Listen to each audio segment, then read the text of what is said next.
கிறிஸ்துவுக்குள் பிரியமானவர்களே, ஆண்டவராகிய இயேசு கிறிஸ்துவின் விலையேறப்பட்ட நாமத்தினாலே உங்களை வாழ்த்துகிறேன். இந்த நாளிலும் கூட உங்களோட தேவனுடைய வார்த்தையை பகிர்ந்து கொடுக்கும்படியாக கர்த்தர் கொடுத்த பிரதான கிருபை இரக்கங்களுக்காக தேவனை துதிக்கிறேன்.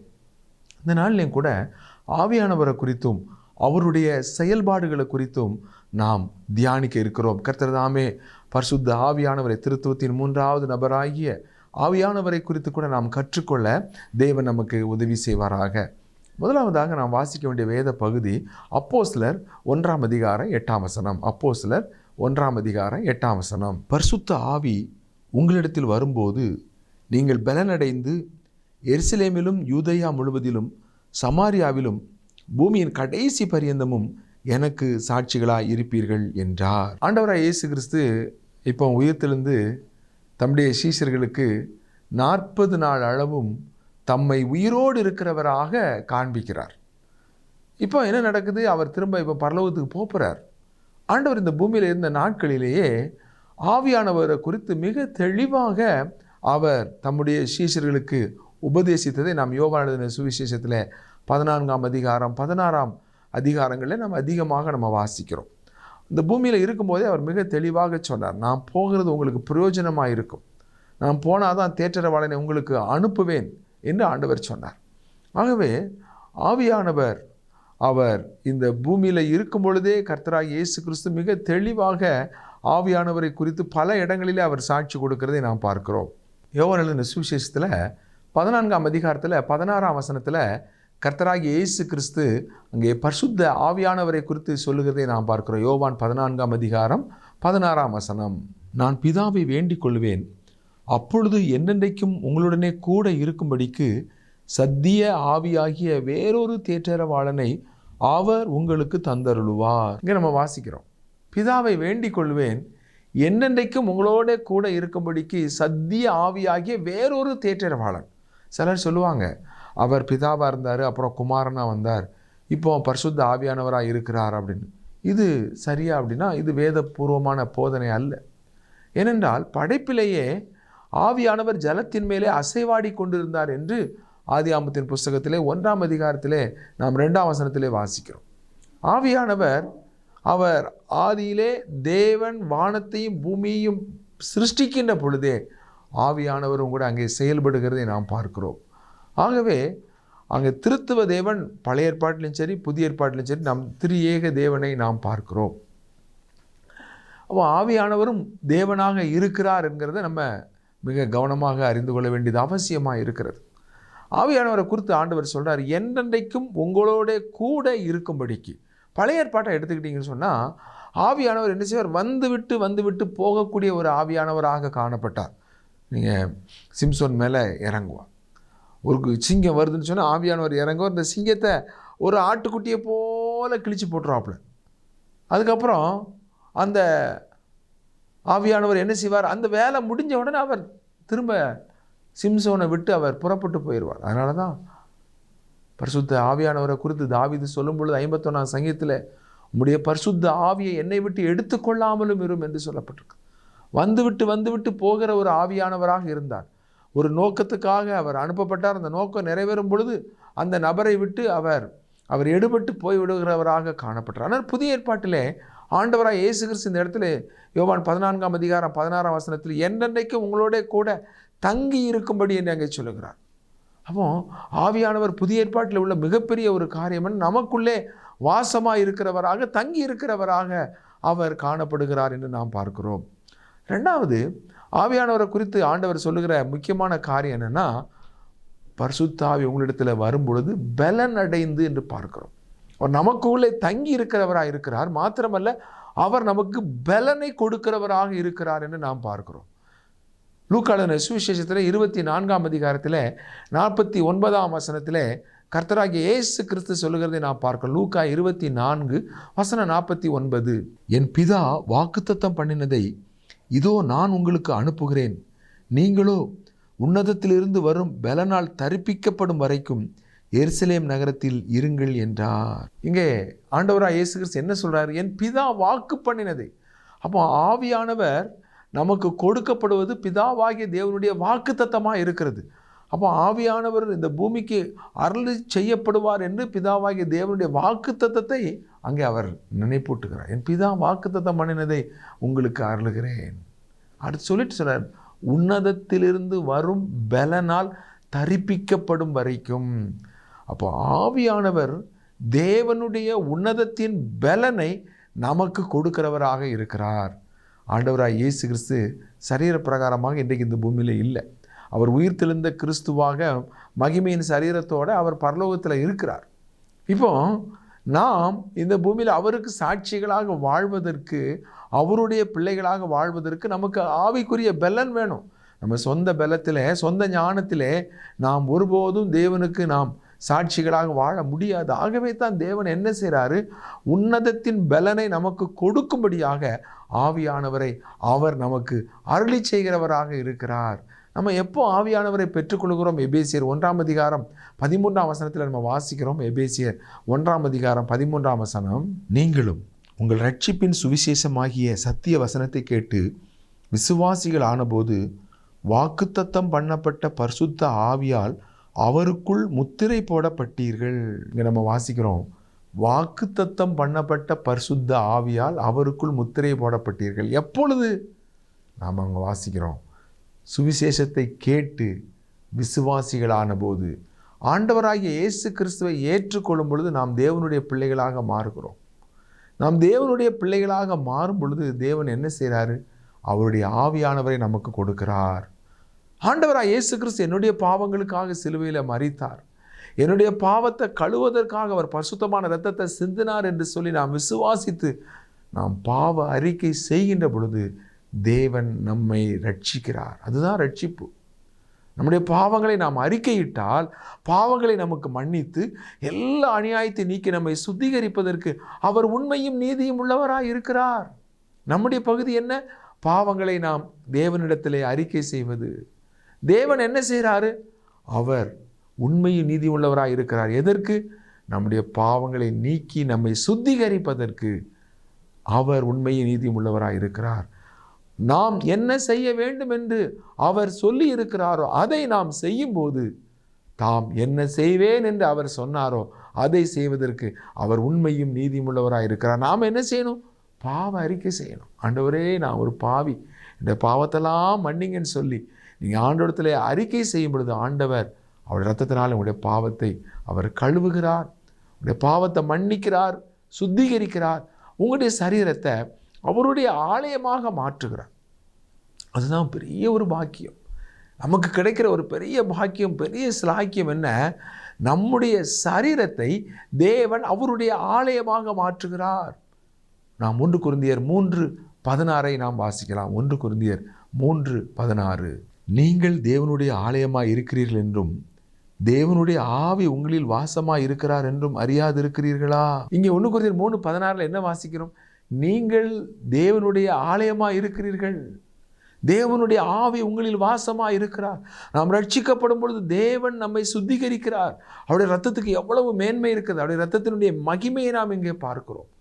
ஒரு பாவியான மனிதனை கிறிஸ்துடைய பரிசுத்தமான இரத்தம், குற்றமில்லாத மாசற்ற விலையேறப்பட்ட இரத்தம் எப்படி சுத்திகரிக்குது அப்படின்னா, தேவனுடைய பரிசுத்தமான ஆலயமாக நம்முடைய சரீரம் மாற்றப்படுகிறது.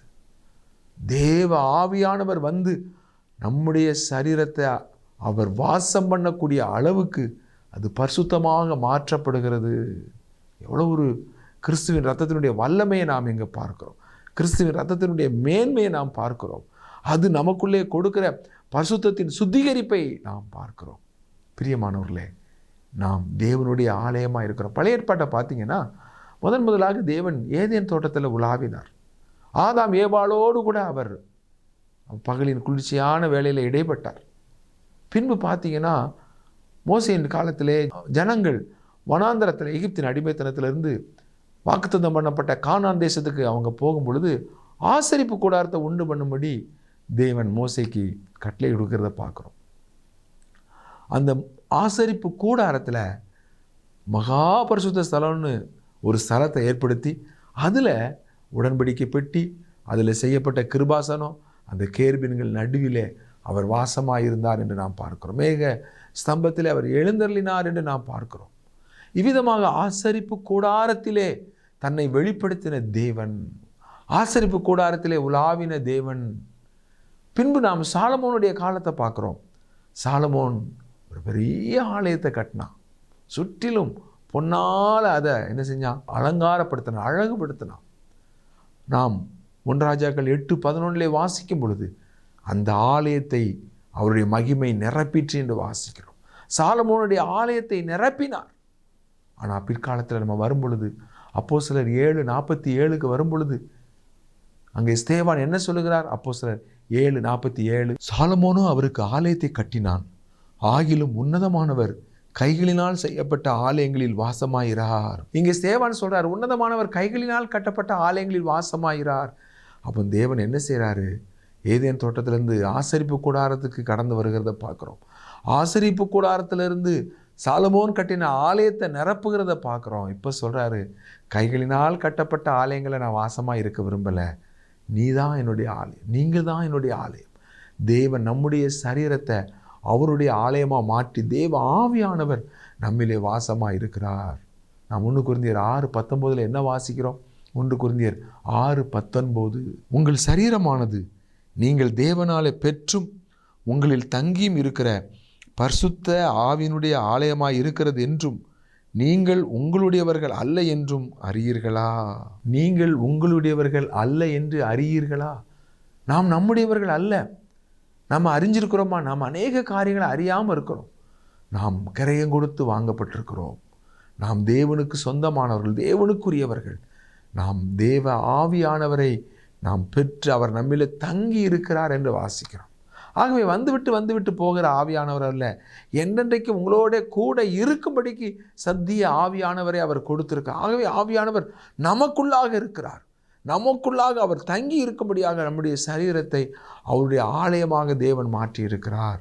ஆகவே பெற்றும் தங்கியும் இருக்கிற பரிசுத்த ஆவியினுடைய ஆலயம் என்று அங்கே நான் வாசிக்கிறேன். ஆகவே ஆவியானவர் நமக்குள்ளே இருக்கிறதா மிகப்பெரிய ஒரு பாக்கியம்.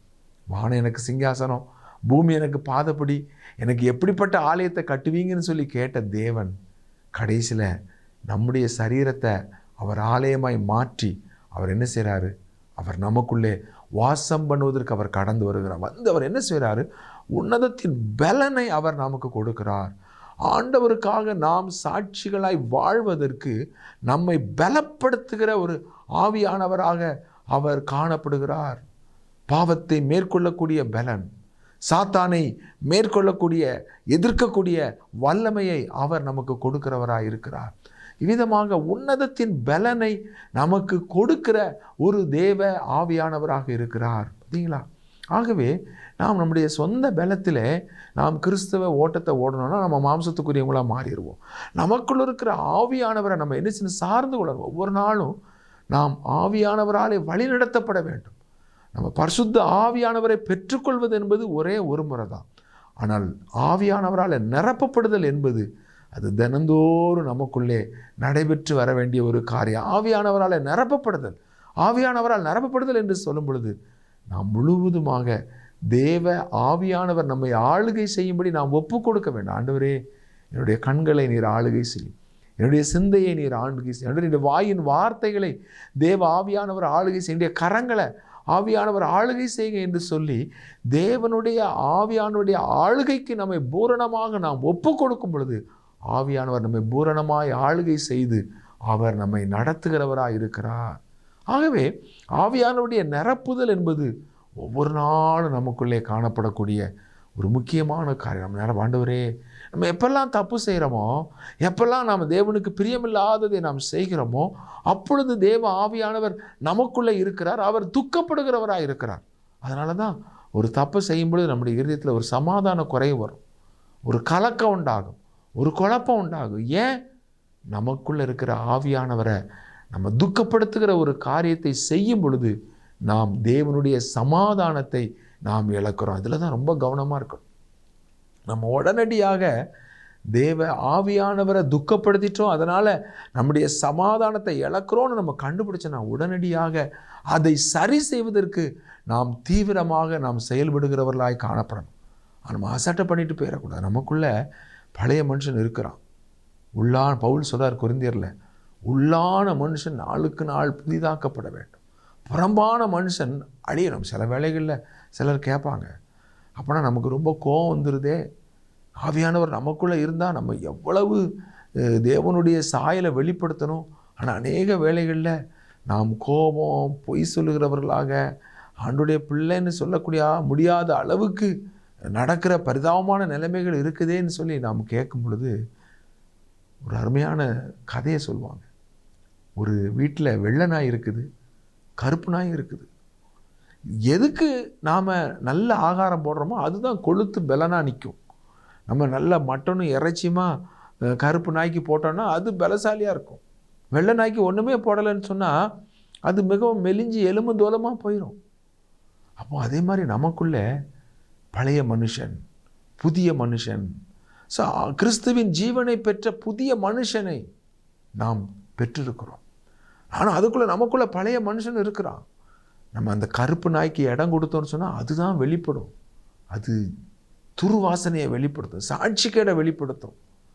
நம்ம இந்த வெள்ளை நாய்க்கு நம்ம நல்ல ஆகாரம் கொடுத்து கருப்பு நாயை பட்டினி போட்டு பலனற்றவங்களாக நம்ம மாற்றிட்டோம், பலனற்றதாக மாற்றி விட்டோம் என்றால் நிச்சயமாக நாம் ஜீவ வாசனையை வெளிப்படுத்துகிறவர்களாக கிறிஸ்துவுக்கு சாட்சிகளாக இருப்போம். சாந்தமும் தாழ்மையும் உண்மையும் நீதியும் நேர்மையும் பரிசுத்தம் உள்ளவர்களாக நாம் காணப்படுவோம்.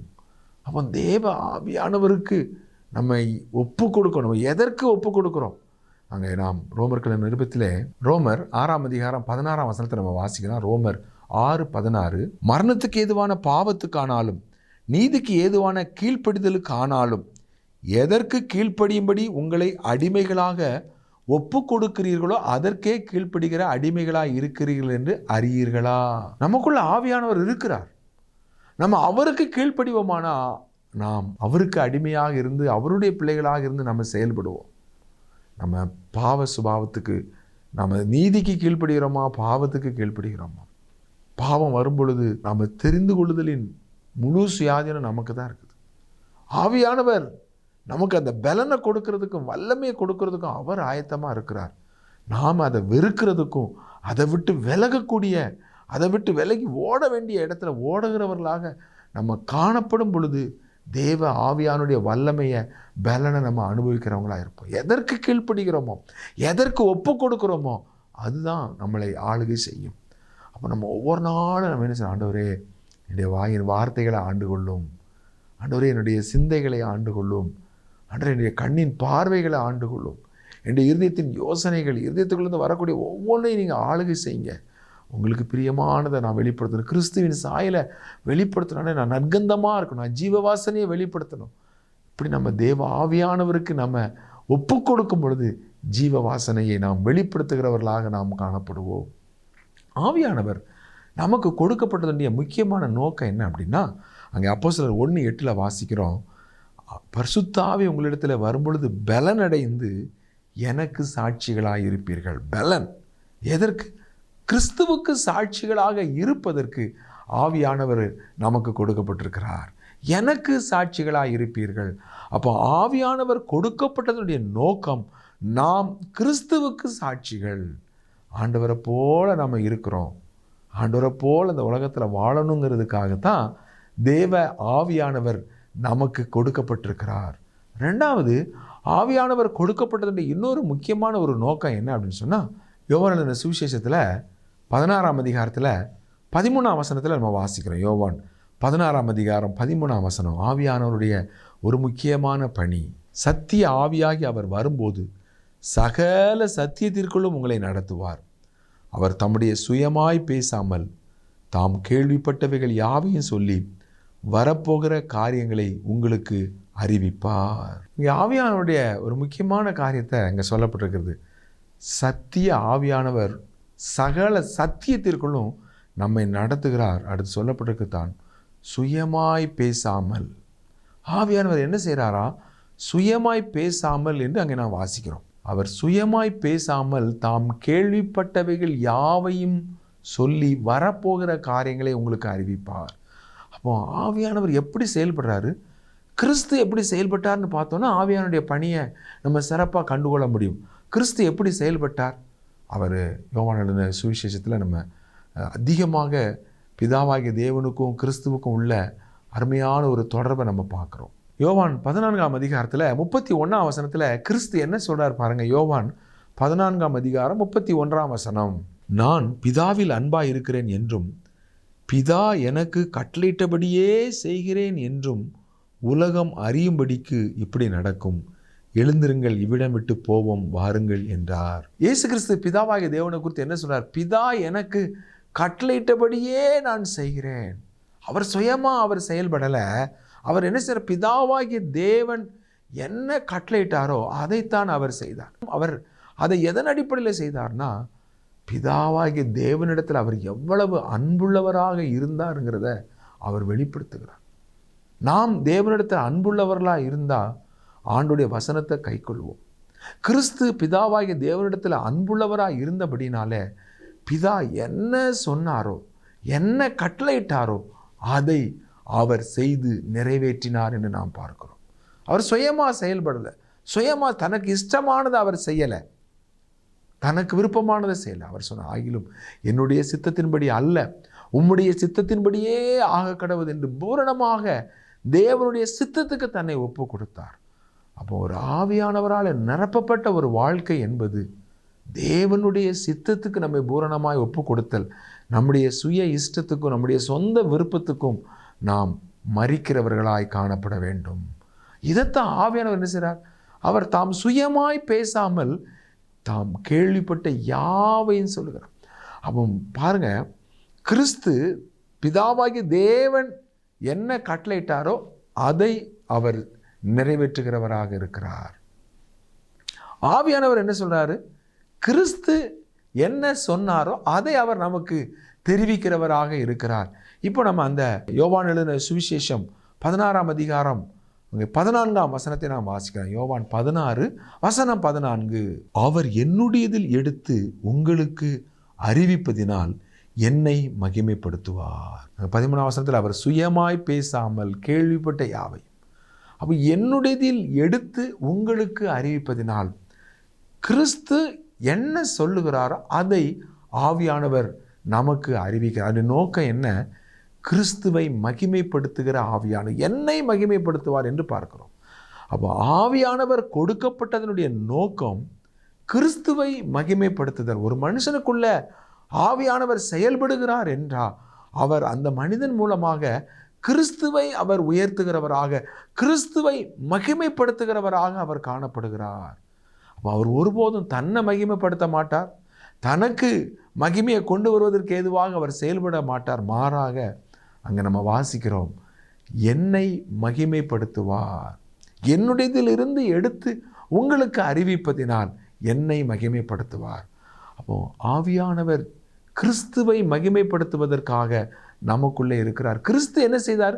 கிறிஸ்து பிதாவாகிய தேவனை மகிமைப்படுத்தினார் என்று நம்ம வாசிக்கிறோம். யோவான் எழுதின சுவிசேஷத்தில் 17ஆம் அதிகாரத்தில் 4ஆம் வசனத்தில் நாம் என்ன வாசிக்கிறோம்? யோவான் 17:4.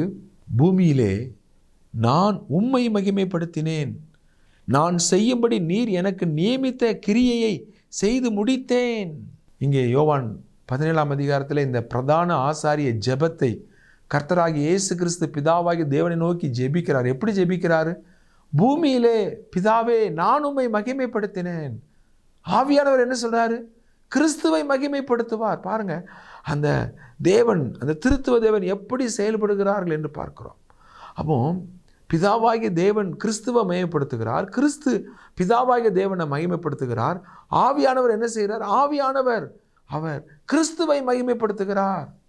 அப்போ ஆவியானவர் நமக்குள்ள வரும் பொழுது நாம் அவர் எனக்கு சாட்சிகளாக இருப்போம். யாருக்கு? கிறிஸ்துவுக்கு சாட்சிகளாக இருப்பதற்காக. ஆவியானவர் நமக்குள்ளே செயல்படும் பொழுது நாம் கிறிஸ்துவை மகிமைப்படுத்துகிறவர்களாக நாம் காணப்படும். கிறிஸ்துவனுடைய மேன்மையை, கிறிஸ்துவனுடைய தியாகத்தை, கிறிஸ்துவனுடைய அன்பை, ஆண்டவருடைய மன்னிக்கும் இரக்கத்தை நம்ம நினச்சி ஆண்டவரே உமக்கு நன்றி நன்றி நன்றி என்று சொல்லி நாம் துதிக்கின்ற பொழுது தேவ ஆவியானவர் நம் மூலமாக கிறிஸ்துவை உயர்த்தி காட்டுகிறவராக, மகிமைப்படுத்துகிறவராக இருக்கிறார். ஒரு மனிதனுக்குள்ளாக இருந்து தேவ ஆவியானவர் செயல்படுவார் என்றால் அவர் கிறிஸ்துவை அந்த மனிதன் மகிமைப்படுத்துகிறவனாக, வார்த்தைகளாலும் செயல்களாலும் கிறிஸ்துவை மகிமைப்படுத்துகிறவனாக இருப்பான். கிறிஸ்து என்ன சொல்கிறார்? கிறிஸ்து தேவனே பிதாவை மகிமைப்படுத்துகிறார். பிதா நியமித்த கிரியைகளை செய்து தாமாக எதையும் செய்ய மாட்டார்.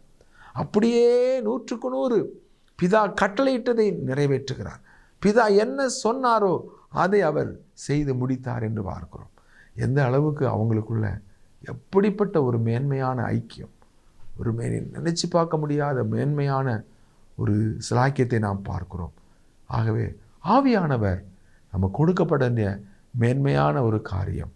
அவருடைய உன்னதத்தின் பலனை நாம் பெற்றுக்கொண்டு நாம் கிறிஸ்துவுக்கு சாட்சிகளாக, கிறிஸ்துவை மகிமைப்படுத்துகிறவர்களாக காணப்பட ஆவியானவர் கொடுக்கப்பட்ட கர்த்தர் தாமே இந்த நாட்களில் அவர் உங்கள் மூலமாக மகிமைப்படுவாராக, உங்களையும் கூட ஆசீர்வதிப்பாராக. நாம் ஜெபம் செய்வோமா? அன்புள்ள ஆண்டவரே, இந்த வார்த்தைகளை கேட்ட ஒவ்வொருவரையும் நீங்கள் ஆசீர்வதிங்கப்பா. ஆவியானவரை குறித்து சரியான விதத்தில் அறிந்து கொள்ளவும், ஆவியானவர் மூலமாக கிறிஸ்துவை மகிமைப்படுத்தவும் ஒவ்வொருவருக்கும் நீர் கிருபை சிலாக்கியம் அருளிச்சே வேண்டும் என்று இயேசுவின் நாமத்தில் ஜெபிக்கிறோம் எங்கள் நல்ல பிதாவே. ஆமேன், ஆமேன். பிரியமானவர்களே, நீங்கள் நேரம் ஒதுக்கி தேவனுடைய வார்த்தையை கேட்டதற்காக உங்களுக்கு நன்றி சொல்லுகிறோம். நீங்கள் யூடியூப்பிலே ராஜ்குமார் தங்கமணி என்று ஆங்கிலத்திலே டைப் செய்வீர்களானால் நீங்கள் இன்னும் அநேக செய்திகளை கேட்கலாம். கேளுங்கள், மற்றவர்களுக்கும் அறிமுகப்படுத்துங்கள். நாம் மறுமுறை சந்திக்கும் வரைக்கும் கர்த்தர் தாமே உங்கள் ஒவ்வொருவரையும் அபரிவிதமாக ஆசீர்வதிப்பாராக. ஆமேன்.